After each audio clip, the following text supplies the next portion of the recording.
Avoir.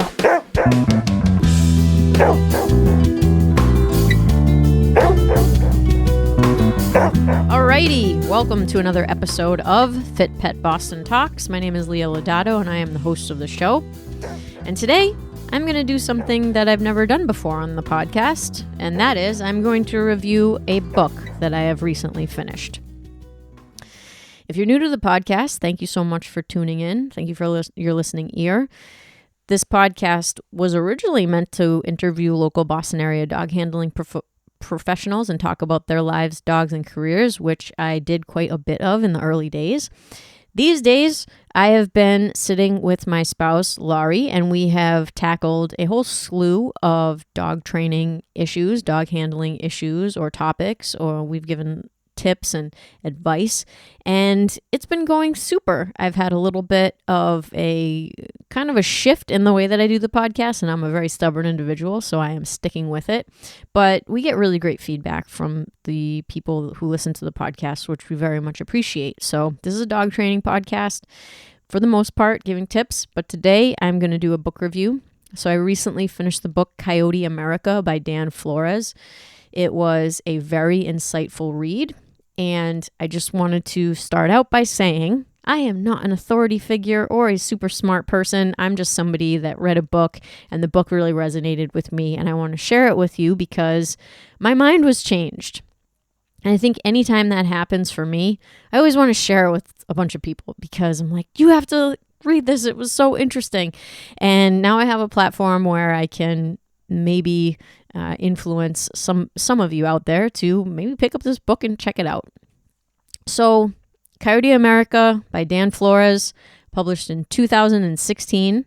It's around a 250-page read. I am going to avoid quoting directly from the book because I want that copyrighted information to stay in the ownership of Mr. Flores. I don't need him coming after me for anything. So what I'm going to do is give you what I think the thesis of the book was. I'm going to talk about what the book covers in general and then give you some of my takeaways from the book. So I think it's really cool that I read this book. It's been my goal to read more books in 2023, and the content kind of directly translates to this podcast and what we do here. And I want to be a place where people can come and learn something that they didn't know before. So if you're interested in the book, I encourage you to borrow it from your local library, or you can buy it on Amazon, which is where I got it. I personally own a copy of it. And again, the reason why I think that it's important to, communicate in this way is because I had a preconceived notion about coyotes and about the role that they play in our local ecosystem. And that perspective has kind of gotten turned over on its head after learning the things that I've learned after reading the book. Okay, so let's just head right into it here. So I'll give you what I think the thesis of the book was. Despite a historically brutal campaign to eradicate coyotes, the species will always survive. It is up to us as ecologically conscious humans to learn how to live with a coyote population which currently abides in every major city in the U.S. On page 105 of the book, again, I'm not going to quote the book, but this page, when I read it, just was like blowing my hair back. Because what this page outlines is that coyotes, when they exist in an area, they are able to communicate with other groups of coyotes, and they do so using those yips and howls that we've all heard. And they can tell neighboring groups of coyotes if their population is being persecuted. And when I talk about the summary of what the book covers, you'll see how pretty much as soon as settlers began moving westward, there's just a giant campaign to eradicate coyotes. But coyotes have a way of communicating with one another, and part of that communication lets other packs know if their numbers are dwindling. And if their numbers dwindle, coyotes are actually able to reproduce more. So coyotes can have litters that range in number from 2 pups all the way to 19 pups. And they also have an ability to promote a beta female to a breeding role if an alpha female dies. So long story short, well, first of all, I read that information. I was like, just absolutely floored. Like, this is an amazing ability that this species has. And the other cool thing that, again, same segment of the book outlines, is that coyotes usually don't overextend their population if their resources are limited. So if, there isn't a huge deer population around, the coyotes won't overpopulate an area so that they don't have enough sustenance for the group that they have. But just an amazing feat for a species to be able to communicate with each other in such a way that their actual breeding numbers can be influenced based on whether or not their numbers are dwindling or whether or not their numbers are in a surplus. Really, really, really cool stuff. And I could pretty much end the book review right there. I mean, that just in and of itself, that's letting me know that no matter how much this group of the species is being hunted or how much we're trying to eradicate them, they're not going anywhere. So as humans who live in an environment with other species, we need to learn how to cohabitate with the coyote. So a summary of the book, it was just a ton of U.S. history that I have to tell you, I was embarrassed that I didn't really know. Like, I didn't know that Teddy Roosevelt was the one that created the national parks and divided land in the West that was for the animals and not for the settlers or the farmers or the ranchers, right? So as we were, expanding westward,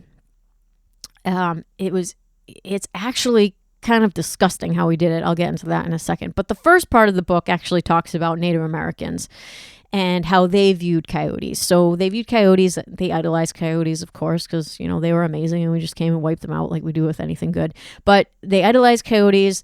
They used coyotes as part of their storytelling tradition and in their artwork. They exemplified coyotes as being wise, cunning, crafty, and elusive.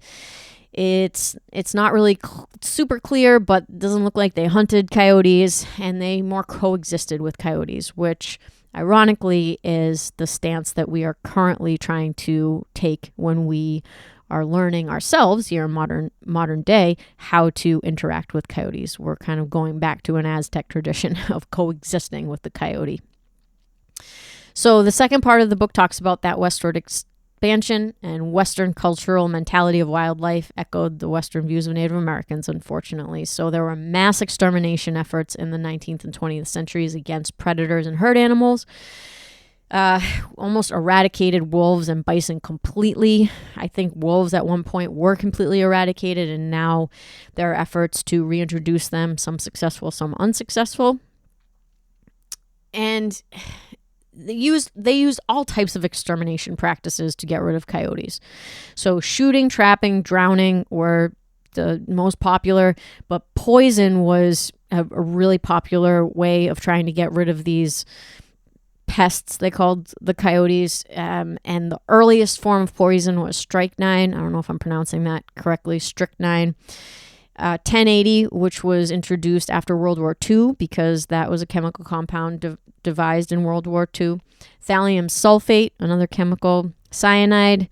And then later on, the government and government agencies, and I don't even know if private hires were used, but they did flyover campaigns in areas where they'd fly a plane over and shoot the coyotes from the planes to try to eradicate coyotes and manage coyote populations to try to help ranchers and farmers that were suffering losses to their herd because of the coyotes. Later in the 20th century, efforts were mostly to protect sheep farming because lambs are so susceptible to coyotes. But it's kind of like a one hand washes the other type of situation, right? The sheep farmers are looking for help from the government agencies. The government agencies are being kept afloat by the sheep farmers. And even though from reading the book, it seems like there could be management practices put in place by the farmers to help mitigate that loss, it's again kind of a one hand washes the other type of situation. Decision making regarding predator extermination was extremely political. And that's as much as I'll say about it for now.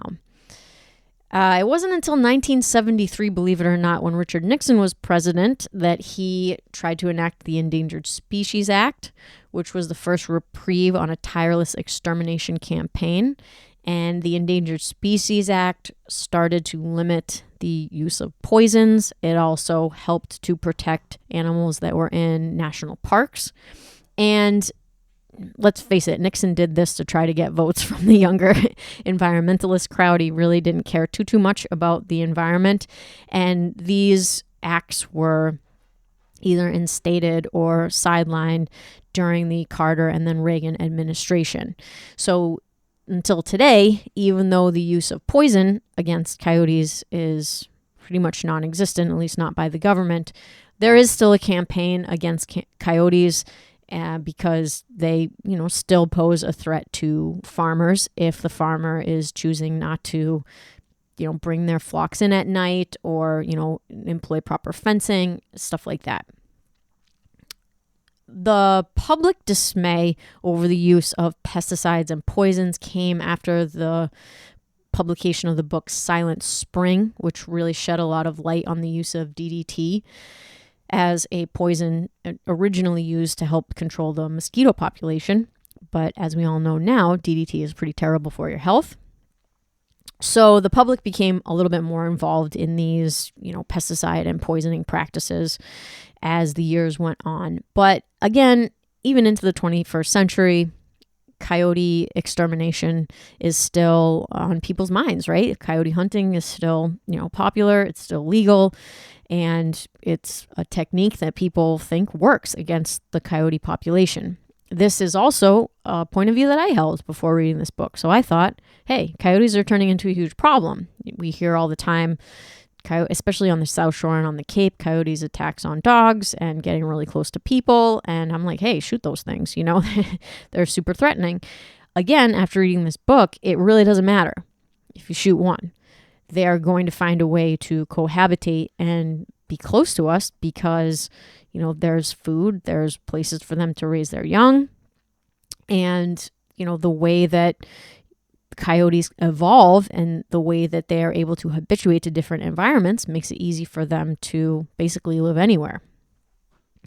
Okay, the last part of the book talks about coyotes living in urban cities, which we all know at this point, coyotes abide in every city in the U.S. So, some major takeaways that I gleaned out of the book, aside from a general history lesson. Number one, just wanted to echo the thesis that coyotes aren't going anywhere and we need to learn how to live with them.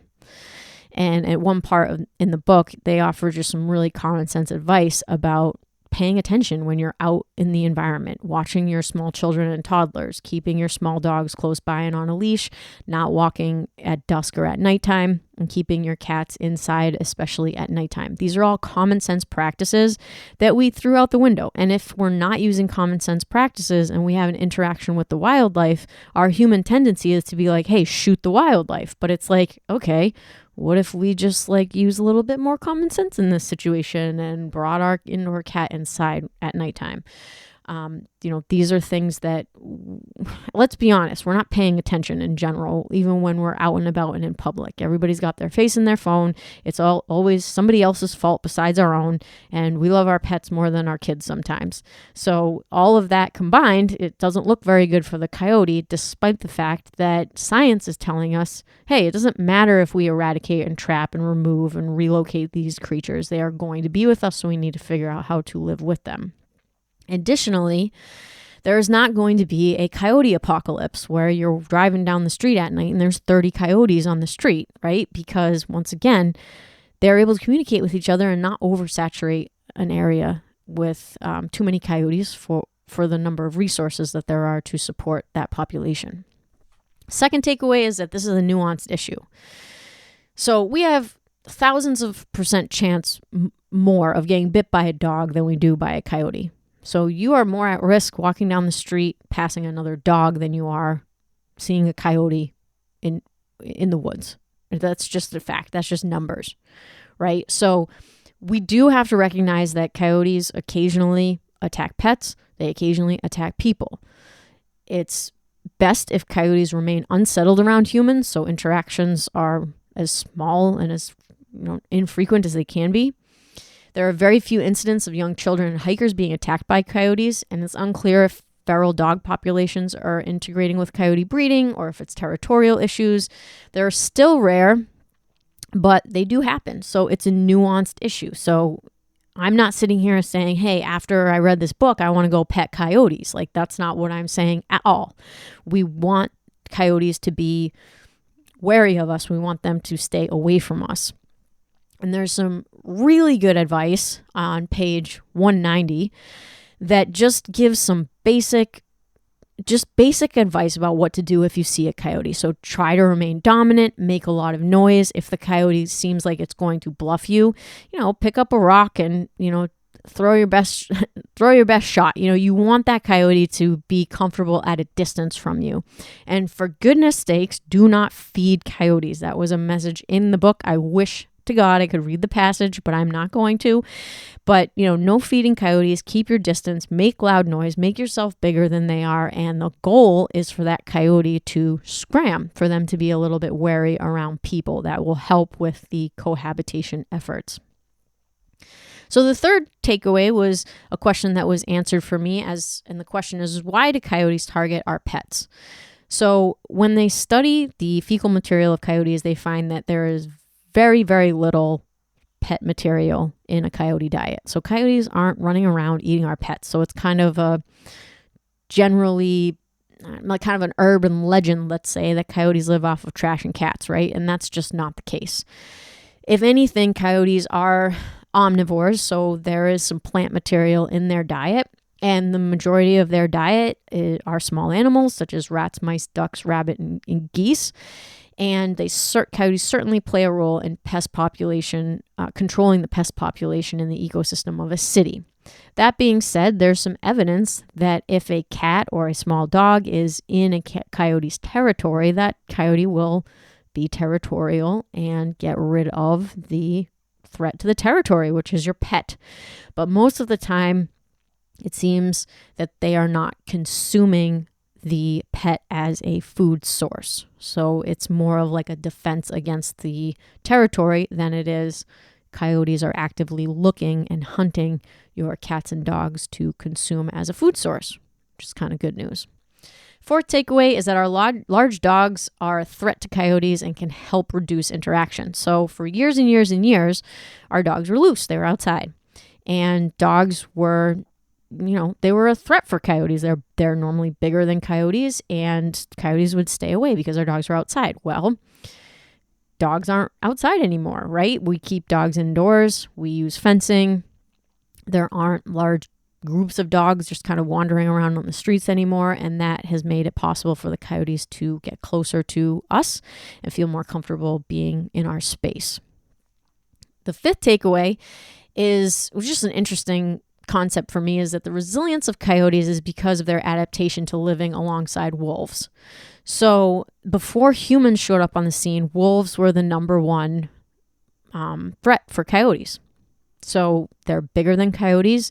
They eat the same food sources, so they often were in close proximity to coyotes, and they would raid coyote dens and kill their pups, stuff like that. And coyotes were very threatened by wolves. So as a result, that's where they're like, just wily, cunning, sly, slinking, all of these characteristics of the coyote evolved. So they had to be the lesser predator, and they had to be more on their toes so that they could survive living alongside a bigger brother, so to speak. So I think that it's actually quite interesting that their personality traits that they got from living alongside wolves, coupled with their amazing ability to breed effectively for an area, those two things are what allowed coyotes to basically be able to survive absolutely anywhere. So those are my kind of 5 big takeaways after reading the book. And I would encourage you, if you're a reader, to check it out. If you learned anything from this podcast, we want to thank Dan Flores, because I got everything that I just said out of his book without quoting it directly. So thank you, Dan, for a great read. Definitely check it out. And again, I just wanted to echo what I said in the beginning. I love when my mind can be changed after reading something. This book was definitely not the easiest read, but it was a very rewarding read. And because so many people who listen to this podcast are either dog owners or dog enthusiasts or dog professionals, I always think that it's a great idea to learn as much about your dog's cousins as possible. So wolves, jackals, coyotes, foxes, all really interesting species, and they all share genetic information with your dog. And you can obviously get a history lesson alongside it if you are reading a well-researched and thorough book like Coyote America. So, hope you learned something from listening to this episode of the podcast. Share it with your friends if you did, and I will see you next time.